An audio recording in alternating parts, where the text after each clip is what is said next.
3 nurses vanished during night shift. 6 months later, sewer workers find this in pipe. Imagine this. It's a quiet Tuesday morning in the small town of Mill Haven. The sun is just beginning to peek over the horizon, casting golden streaks across rooftops and empty streets. Everything seems normal, almost too normal. But deep beneath the surface, hidden in the labyrinth of sewer pipes running under the town, something sinister lies waiting to be discovered. For 6 long months, 3 young nurses, Freya, Kiara, and Callie, vanished without a trace after their late-night shift at Meadow Ridge General Hospital.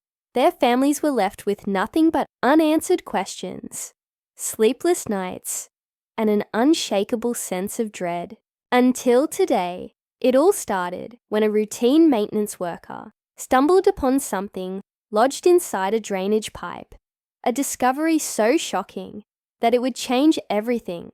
Wrapped tightly in surgical tape and steel wire was a bundle of nurse uniforms, caked in mud and stained with what looked disturbingly like blood. Pink scrubs, blue scrubs, green scrubs. The colors matched those worn by Freya, Kiara, and Callie on the night they disappeared. This wasn't just evidence. It was a message from someone who wanted these uniforms found. And as the pieces began falling into place, one thing became clear. The nightmare these mothers had lived through was far from over. This story isn't just about missing persons or cold cases. It's about resilience, hope, and the lengths people will go to protect the ones they love. At its heart are 3 mothers, Marsha, Isabel, and Lihoa, bound together by tragedy and determined to uncover the truth no matter the cost. They've spent every waking moment searching for answers, attending meetings, filing reports, and clinging to whatever scraps of hope they could find. When the call came that morning, telling them to meet Detective Raw at the industrial park near Chandler Creek, none of them expected what awaited them. It wasn't just uniforms they found. It was proof that their daughters might still be alive. But where and why? Enter Dr. Nathan Velman, a respected dermatologist and plastic surgeon at Meadow Ridge General. On paper, he's the kind of man you'd trust with your life or your face. Handsome, confident, and highly skilled, he seemed like the last person anyone would suspect. Yet, there he was at the scene, his polished demeanor barely masking an underlying tension. Marsha couldn't help but notice how quickly he left when reporters arrived, his silver BMW speeding off before anyone could ask more questions. Something about him didn't sit right, not just with Marsha, but with Isabel and Lihoa too. Was it paranoia talking, or was there something darker, lurking beneath his carefully constructed facade? As the investigation unfolded, another name emerged, Marcus Deeks, a known gang member with a history of violence. Deeks had been identified through partial fingerprints found on the steel wire used to bundle the uniforms. At first glance, he seemed like the perfect suspect, a criminal capable of anything. But as Marsha followed the trail of clues, she noticed something strange. Deeks' motorcycle kept appearing in places connected to Dr. Velman, including outside his private clinic. What could possibly link a man like Velman to someone like Deeks?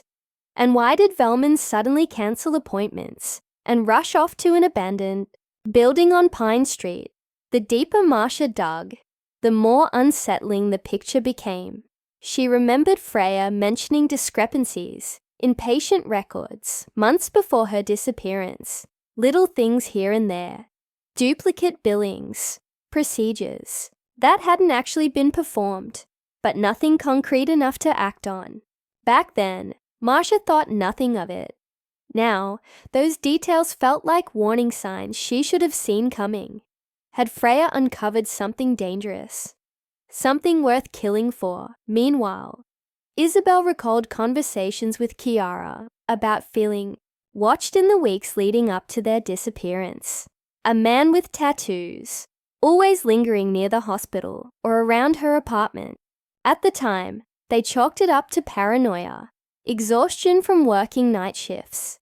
But now, looking back, it all made terrible sense. That man could have been Deeks. He could have been watching them, waiting for the right moment to strike. Lihoa, ever the rational one, tried to stay grounded despite the rising tide of suspicion.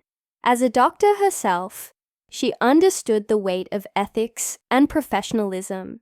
Surely someone like Velman wouldn't risk his career or his freedom for something as petty as insurance fraud, right? But even she couldn't ignore the mounting evidence, pointing towards something far more sinister than any of them dared imagine. And then came the moment that changed everything.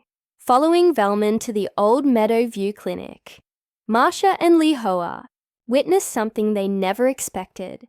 Officers swarmed the building, weapons drawn, shouting orders through a loudspeaker. Inside, they found not only Velman and Deeks, but also 3 frail figures being led out by paramedics. It was them, Freya, Kiara, and Callie, alive, malnourished, traumatized, but alive. The relief was overwhelming, but it raised more questions than answers. Why had Velman hired Deeks to eliminate them? Why had Deeks kept them captive instead of carrying out his orders? And most importantly, what had really happened during those 6 agonizing months? Detective Raw promised to explain everything once the victims were stable enough to talk. In the meantime, the mothers clung to each other, trying to process the whirlwind of emotions coursing through them. Joy, anger, fear, disbelief. It was all tangled together in a knot they weren't sure they'd ever untangle. But one thing was certain. The nightmare wasn't over yet. Not until they knew the full truth. So here's the question we're all asking. How does a respected doctor sink so low? What secrets were buried alongside those uniforms in the sewer pipe? And what happens next for Freya, Kiara, and Callie as they begin the long journey toward healing? Stay tuned, because this story is far from finished, and the answers may shock you. As the days turned into weeks, the truth about Dr. Nathan Velman began to unravel like a tightly wound bandage. Revealing a festering wound beneath, the hospital staff was in shock, not just because of what had happened to Freya, Kiara, and Callie, but also because it had been orchestrated by someone they trusted. Someone who had walked those same halls for years, nodding politely at nurses, mentoring young doctors, and performing surgeries with precision that bordered on artistry. Yet behind his polished exterior lay a man drowning in debt, desperation, and deceit. It started small. Falsified insurance claims here, duplicate billings there. Over time, these minor transgressions grew into something monstrous, a web so tangled that when Freya noticed discrepancies in patient records, it wasn't just an administrative error. It was a threat to everything Velman had built. Freya's discovery wasn't random. She'd always been meticulous, almost obsessive, about details. Her friends teased her for it, calling her the detective. Whenever she caught errors others missed. But this time, her sharp eye had uncovered something dangerous. She didn't confront Velman directly, at least not at first. Instead, she confided in Kiara and Callie, the trio deciding to gather evidence before reporting him. They thought they were being careful, meeting in secret, whispering plans during late-night shifts. What they didn't realize was how closely Velman was watching them. Or maybe he wasn't watching. He simply knew their routines well enough to piece together what they were up to. Either way, their plan backfired spectacularly. Velman's decision to hire Marcus Deeks came from sheer panic. He couldn't risk losing everything: the clinic, his reputation, his life as he knew it. So he reached out through shadowy connections, finding a man desperate enough to do the unthinkable. But Deeks wasn't the cold-blooded killer Velman expected. When push came to shove, he couldn't bring himself to end 3 lives. Instead, he locked them away in the abandoned Meadowview Clinic, feeding them just enough to keep them alive while trying to figure out his next move. For 6 months, the nurses endured captivity in silence, their spirits battered but not broken. They clung to each other, drawing strength from shared memories and whispered promises of escape. Meanwhile, outside the walls of their prison, the mothers continued their relentless search.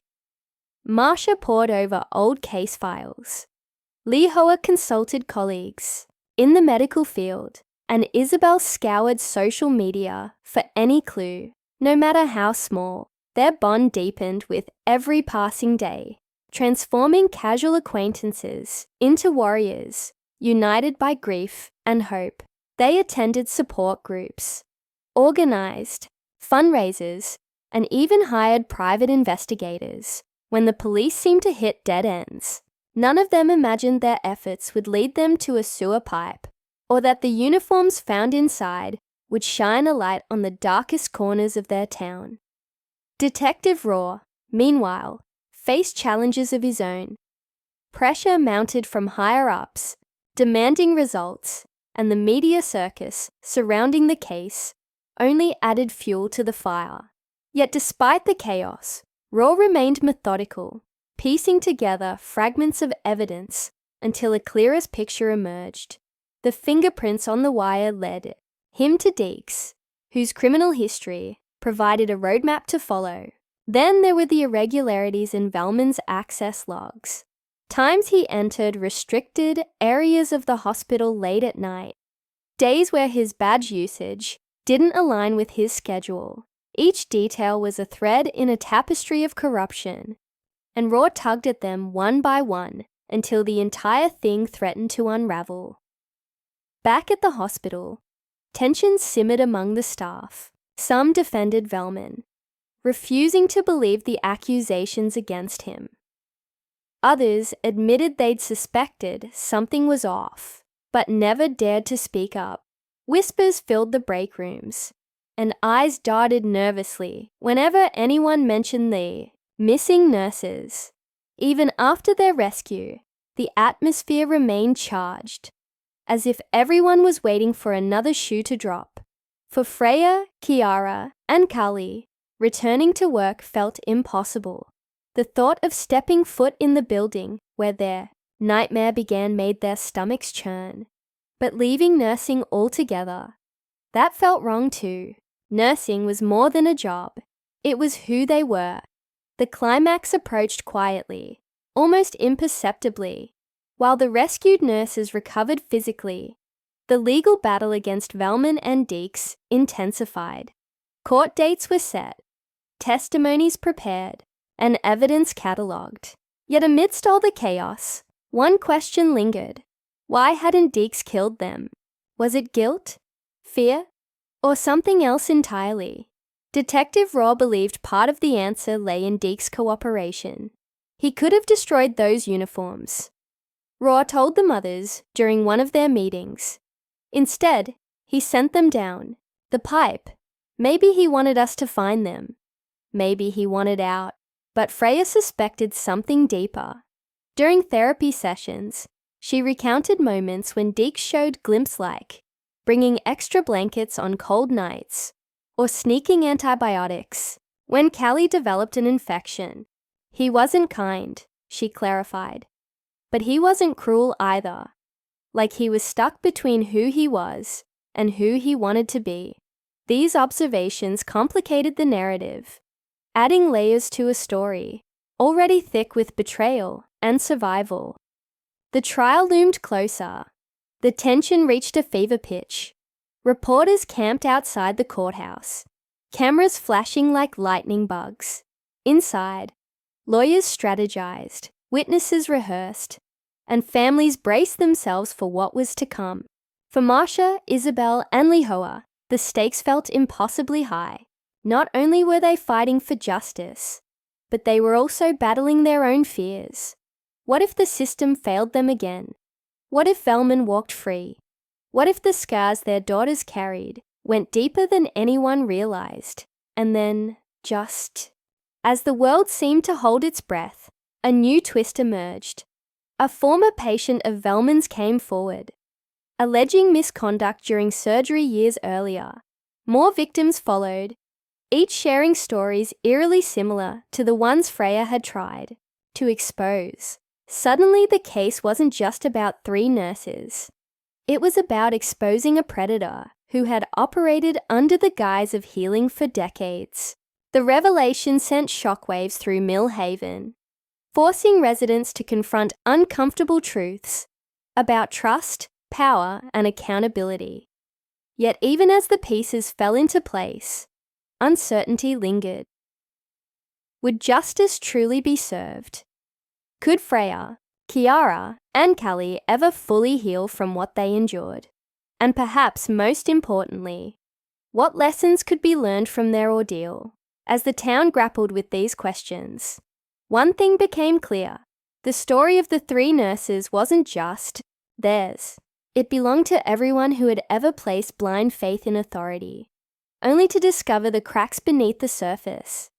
As the days turned into weeks, the town of Mill Haven began to process the enormity of what had happened. The story of Freya, Kiara, and Callie dominated headlines. But it wasn't just their survival that captivated people. It was the layers of corruption, betrayal, and resilience that unfolded alongside their rescue. Dr. Nathan Velman's trial became a spectacle. Drawing attention from across the state, evidence against him mounted. Falsified records, stolen drugs, inappropriate conduct with sedated patients, and the chilling plot to eliminate the 3 nurses who had dared to question his actions. Yet, for all the outrage directed at Velman, there was also curiosity about Marcus Deeks, the man who had held the nurses captive, yet ultimately ensured their survival. During one of the court sessions, Detective Rohr approached Marcia, Isabel, and Lihoa outside the courtroom. "Deeks is testifying today," he said quietly. "He's agreed to provide full details in exchange for reduced charges." The mothers exchanged uneasy glances. They weren't sure they wanted to hear more about the man who had kept their daughters locked away for 6 months. But they knew they needed closure. Inside the courtroom, Deeks took the stand. His appearance drastically different from the mugshot Marcia had seen online. His tattoos were faint now, remnants of laser treatments gone wrong, leaving scarred patches on his face and hands. He looked nervous, fidgeting as the prosecutor began questioning him. Deeks recounted how Velman had hired him through a shadowy contact, promising both money and facial reconstruction surgery in return for silencing the nurses. "I didn't want to do it," he admitted, his voice trembling. "But I owed people, dangerous people, and this job seemed like my only way out." He described the moment when he realized he couldn't go through with killing them. "They were scared, yeah, but they were kind to me. Even when I brought them scraps of food or old blankets, they thanked me. It made me feel human again." Deeks explained how he'd kept them alive, sneaking antibiotics when Callie developed an infection and rationing water during scorching summer days. But he also confessed to moments of cruelty, times when fear overrode compassion, when he lashed out because he felt trapped between Velman's demands and his own conscience. The most shocking revelation came when Deeks revealed why he'd bundled the uniforms and sent them down the sewer pipe. "Velman kept stalling on the surgery," he said bitterly. "Every time I asked, he had another excuse. I figured if I got those uniforms found, it would force his hand. Either he'd finally give me what I wanted, or the cops would catch. Up to us. Either way, I couldn't keep living like that. Freya, Kiara, and Callie listened to the testimony via video link from a secure room at the hospital, though they had already shared their experiences with investigators. Hearing Deke's account brought a strange mix of emotions. He's right, Freya whispered to her friends. There were times he could have hurt us worse, but he didn't. Does that make him less guilty? None of them had an answer. The trial concluded, with Velman sentenced to life in prison without parole. Deeks, meanwhile, received a reduced sentence due to his cooperation and the role he played in keeping the nurses alive, while some argued that justice hadn't been fully served. Others acknowledged the complexity of his actions. For Marcia, Isabel, and Lihoa, the verdict brought a measure of peace, but not absolution. Their daughters were safe, yes, but the scars ran deep, both visible and invisible. Months later, the mothers gathered at Freya's apartment for a quiet dinner. It was the first time all 6 of them had been together outside the hospital since the rescue. Freya moved slowly, still regaining strength, but her laughter filled the room as she recounted stories from physical therapy. Kiara teased her about being too competitive during exercises, while Callie rolled her eyes good-naturedly. Watching them, Marcia felt a lump rise in her throat. These young women had endured unimaginable horrors. Yet here they were, finding joy in each other's company once more. Do you think you'll ever go back to nursing? Isabel asked hesitantly, breaking the light-hearted mood. The question hung in the air, heavy and uncertain. After a long pause, Callie spoke first. I don't know, she admitted. Part of me misses it, the adrenaline, the purpose. But another part feels like I can never step foot in a hospital again without remembering everything. Freya nodded. Same here, but maybe someday. When I'm ready. Kiara chimed in, her voice soft but firm. We don't have to decide now. We've got time. And for the first time in what felt like forever, that statement didn't carry the weight of dread. Time wasn't the enemy anymore. It was a gift. As the evening wound down, Marcia pulled Freya aside. Are you happy? She asked simply. Freya thought for a moment before nodding. Yeah, Mom, I am. Not all the time, but enough to keep going. Marcia hugged her tightly, tears streaming down her face. She didn't need to say anything else. In the weeks that followed, the mothers remained steadfast in their support, attending therapy sessions, advocating for systemic changes in healthcare accountability, and sharing their story whenever possible. They hoped that by speaking out, they could prevent others from falling victim to similar abuses of power. Meanwhile, Freya, Kiara, and Callie continued their journey toward healing, leaning on each other and their families every step of the way. One crisp autumn morning, Marcia stood on her porch, watching the sunrise paint the sky in hues of gold and pink. 6 months ago, she had woken to brown sludge pouring from her shower head, a grim symbol of the chaos beneath the surface. Now, the water ran clear, a reminder that even the darkest blockages could be cleared with persistence and hope. As she sipped her coffee, she thought about the uniforms found in the sewer, the grim discovery that had led them to the truth. Those uniforms, once symbols of fear, had become markers of survival. Symbols of 3 young women who refused to give up, no matter how dire the circumstances. And so, life in Millhaven carried on, forever changed but resilient. The story of the 3 nurses served as a testament to the strength of the human spirit, the bonds of family and friendship, and the enduring pursuit of justice. Though the nightmare had ended, its lessons lingered. A reminder to question authority, trust instincts, and never stop fighting for the truth.